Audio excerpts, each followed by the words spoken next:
قاضی فضیل بن عیاض ایک بڑے مشہور بزرگ گزرے ہیں، فضیل بن عیاض نام ہے ان کا۔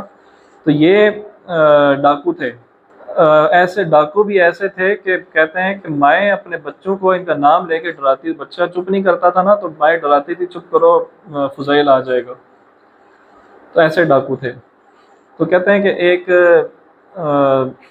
گھر پہ ڈاکہ ڈالنے کے لیے ایک گھر کی دیوار پہ چڑھے، تو اندر سے ایک بڑی خاتون تلاوت کر رہی تھی قرآن کی، تو یہ آیت ان کے کانوں میں پڑی۔ عرب تھے، سمجھتے تھے کہ اس کا ترجمہ کچھ اس طرح کا ہے کہ کیا ابھی بھی وہ وقت نہیں آیا کہ تم باز آ جاؤ یا تم اپنے ان کاموں سے رجوع کر لو، ٹھیک ہے۔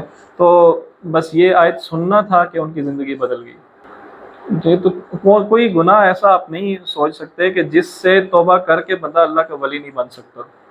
یہ ایک بڑا غلط کنسیپٹ ہمیں دیا گیا ہے کہ جو ولی ہے نا وہ پیدائشی ولی ہوتا ہے، ٹھیک ہے، وہ ولیوں کا جو بیٹا ہوتا ہے نا وہ ولی ہوتا ہے، اور جو عام بندہ ہے جو مرید ہے وہ کبھی ولی نہیں بن سکتا، وہ مرید ہی رہے گا۔ یہ بہت غلط کنسیپٹ ہمیں دیا گیا۔ علامہ اقبال کہتے ہیں نا کہ خرد کو غلامی سے آزاد کر، جوانوں کو پیروں کا استاد کر۔ وہ ہمارے اندر یہ ایک چیز ڈیولپ کی گئی ہے کہ عام بندہ ولی نہیں بن سکتا، ٹھیک ہے۔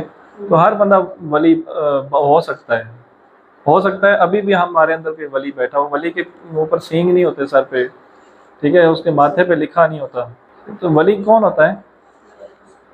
ہاں، تو اللہ ہمیں کیا پتہ ہے کہ اللہ کسے اپنا دوست سمجھتا ہے کسے نہیں سمجھتا، ٹھیک ہے۔